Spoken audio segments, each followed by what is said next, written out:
time you walk into the room, got me feeling crazy, shock my heart, boom, boom. Any other boy would stare, but me, I look away, cause you're making me scared. Trying not to breathe, 1, 2, 3. Assalamualaikum semuanya. Waalaikumsalam. Selamat pagi semuanya. Baik, Bu. Apa kabarnya hari ini? Baik, Bu. Baiklah, sebelum memulai pembelajaran kita pada pagi hari ini, tolong di sekitarnya apakah ada sampah dan rapikan tempat duduk yang terlebih dahulu. Baiklah, apakah hadir semua hari ini? Hadir semua, Bu. Bagus. Baiklah, kalau begitu sebelum memulai pembelajaran hari ini, ketua kelasnya silakan untuk memimpin doanya terlebih dahulu. Teman-teman, sebelum kita mulai pelajaran pada hari ini, kita berdoa, selesai. Doa selesai. Baiklah, di sini apakah ada yang mengingat materi sebelumnya itu kita mempelajari tentang apa? Ya, kepada Ayu dipersilakan. Kemarin itu kita mempelajari mengenai kebijakan fiskal, di mana kebijakan itu tuh kebijakan pemerintah untuk mengendalikan perekonomian melalui pendapatan dan penggunaan kekayaan. Ya, benar sekali. Jadi, kita minggu lalu kita mempelajari tentang kebijakan fiskal, yaitu kebijakan fiskal itu adalah merupakan kebijakan ekonomi yang berkaitan dengan permintaan pemerintah. Baiklah, sebelum memasuki materi kita pada hari ini, kita akan menayangkan videonya terlebih dahulu. Untuk kalian silakan menyimak terlebih dahulu. Bila ada poin-poin penting, silakan untuk dicatat.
yaitu salah satunya ada manfaat kebijakan ekonomi. Manfaat kebijakan ekonomi itu ialah meliputi stabilitas ekonomi dan mengurangi pengangguran, dan itu juga bisa mendahului inflasi.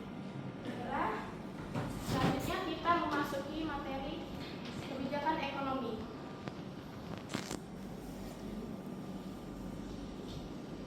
Jadi, kebijakan ekonomi adalah tindakan atau strategi yang diambil oleh pemerintah suatu negara untuk mencapai tujuan ekonomi tertentu. Tujuan ini dapat mencakup pertumbuhan ekonomi yang berkelanjutan, stabilitas, hingga tingkat pengangguran yang rendah, distribusi pendapatan yang merata, dan kesejahteraan masyarakat secara keseluruhan. Selanjutnya yaitu adapun contoh dampak kebijakan ekonomi. Nah, contohnya itu yang pertama kebijakan fiskal ekspansif. Peningkatan pengeluaran pemerintah atau penurunan dapat mendorong pertumbuhan ekonomi dalam jangka pendek. Dan yang kedua kebijakan moneter tetap. Peningkatan suku bunga oleh bank sentral dapat membantu mengendalikan inflasi, tetapi dapat juga memperlambat pertumbuhan ekonomi dan meningkatkan pengangguran. Dan yang ketiga kebijakan perdagangan bebas. Perdagangan bebas dapat meningkatkan pertumbuhan ekonomi dan efisiensi, tetapi dapat juga menyebabkan persaingan yang tidak sehat bagi industri dalam negeri. Baiklah, selanjutnya yaitu adapun dampak kebijakan ekonomi. Nah, dampak kebijakan ekonomi ini terbagi menjadi dua, yaitu dampak positif dan dampak negatif. Yang pertama dampak positif yaitu pertumbuhan ekonomi meningkat, lapangan kerja bertambah, dan harga stabil, dan kesejahteraan masyarakat meningkat.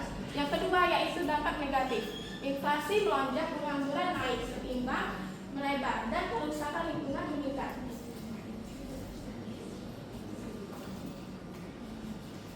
Baiklah, dari materi kita hari ini, apakah ada yang ingin bertanya? Mungkin tidak ada.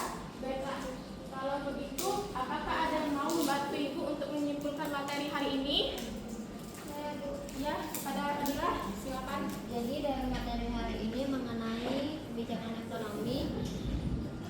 Kebijakan ekonomi adalah langkah-langkah yang diambil pemerintah untuk mengatur perekonomian dengan tujuan mencapai stabilitas, pertumbuhan, dan kesejahteraan masyarakat. Kebijakan ini terbagi menjadi kebijakan fiskal atau pengaturan pajak dan belanja negara, dan kebijakan moneter, pengaturan jumlah uang dan suku bunga. Kedua kebijakan ini digunakan untuk mengatasi kondisi ekonomi baik dalam situasi resesi maupun inflasi tinggi. Mungkin itu saja, Bu.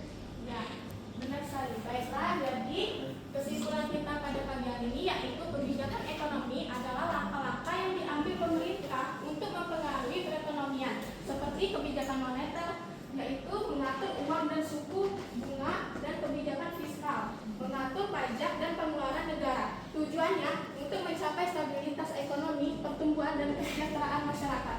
Mungkin materi kita cukupkan terlebih dahulu.